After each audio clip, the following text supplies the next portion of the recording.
Welcome to JP's Ponderings, and I've been pondering this just a little bit. I don't know if I'm emotionally scarred from it, but this pondering is something that has gone back over the generations for a positive outcome for the generations coming through.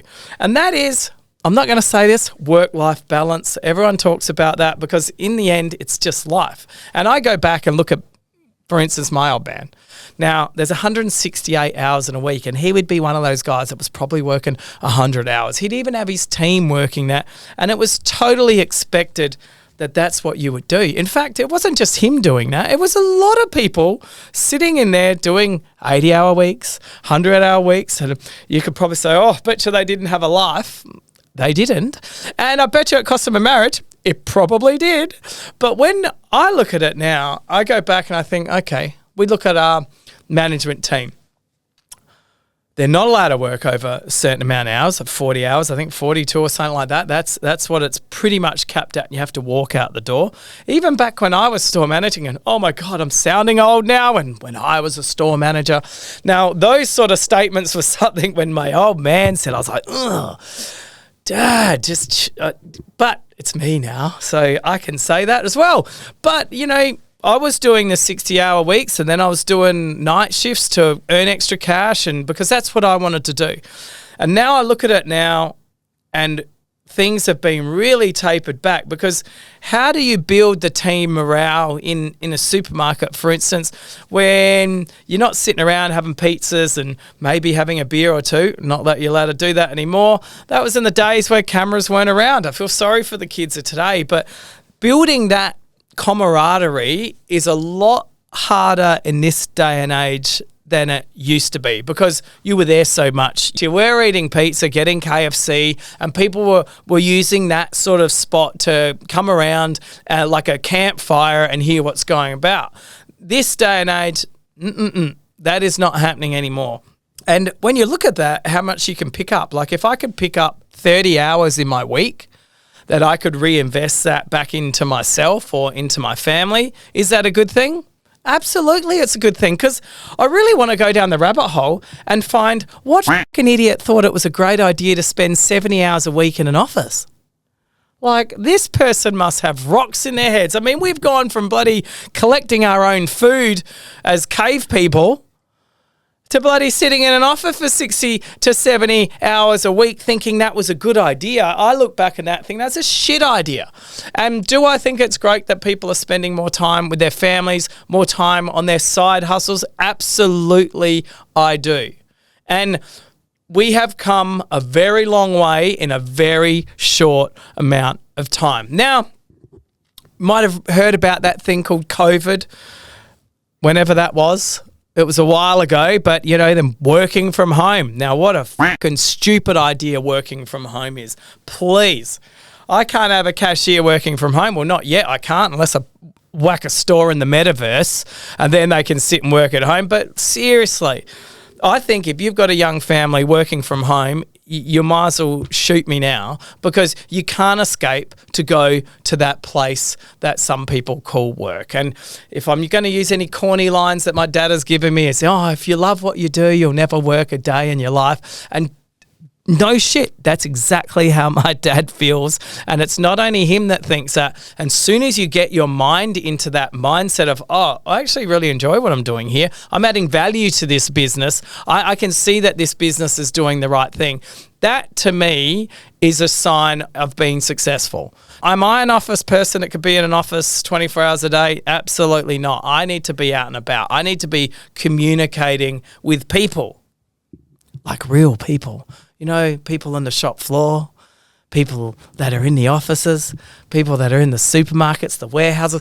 I need to be speaking to them. I do these Zoom calls and I see people on there. It's really annoying, isn't it? Someone's microphone's not it's not working, it's glitching, it's a pain in the ass. And we have come so far so quick. But will we ever start doing 60, 70 hours a week again? No. We will never see this again. And is it for the better of humanity? I think it is. And I'm all for people doing things that are outside the business. Even better, if they're doing things outside the business that can benefit the business, another great idea. I'm all for it. And I keep saying to people, we do not force people to come to work. We actually pay them to do a role that hopefully they know what that is. And we're not forcing people to come into work. So if you don't enjoy it, if you really don't enjoy going into work, and trust me, sometimes we all think that every now and then, but if you're not enjoying work more than you're actually working, more than 50%, then you should be looking for something that you are going to enjoy, because life is so short that before you know it, you'll have brain cancer and be dead. And then what's even worse, you worked for your whole life and then you get to the end, you have some money saved away, you've got a few toys that you can cruise around in or wear or do whatever you want with them, and then you don't have any health. So you look at yourself and go, where did it all go wrong? Work was about improving your life, not work taking over your life. And you go back and you look at things time and time again, and people, when they see people sell a business, for instance, with I've been lucky, I've had that effect where you get a big amount of money for a sale of a business. That's great. Everyone sees the end outcome. No one actually sees, it's like an iceberg where you see the tip and then underneath is all the hard work that has gone to get to that day. And it goes the same for every single person. Every single person has their struggles in life, but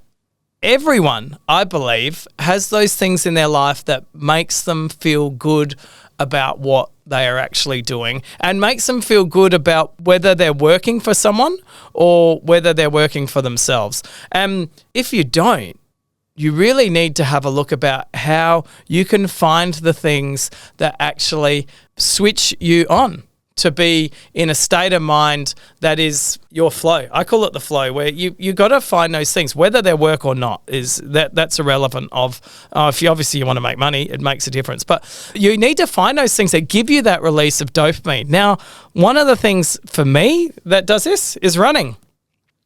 And guess what? Running doesn't cost any money. Oh, it does. I had to buy a pair of shoes. Could have done it in bare feet. But this is one of the things that when I do not do, I'm physically and mentally a different person. Mentally, I feel so much more alive, so much more in line with myself. And as you could say it, meditating. When I'm running, I feel like I'm meditating. And it's the same every time I run. So for me, when I'm feeling a little bit down or a bit flat on things that are happening in my life, and it might be a little bit more stress than usual, then I know I need to just get out and go for a run. And that, to me, I'm lucky enough, I'm in the hills. I love trail running. I hate running on a flat road, believe it or not. I like running through the trails because I'm out there of nature. I'm taking in whatever my headphones are. I'm not listening to podcasts, I might add, on my runs. I'm listening to crazy music, which is what invigorates me to be able to the best possible me, because I want to be the best possible me all the time, and that's exceptionally hard to do. I almost say you can't be the best of you all the time, because if you don't know what a low is, then you don't know what the highs are in life, and I think that's really important.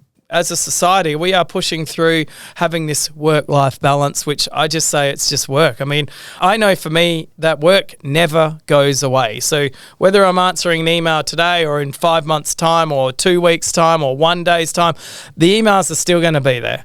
And I could work 1 billion hours a day. And guess what? There'll still be 1 billion emails to respond to, because work never goes away.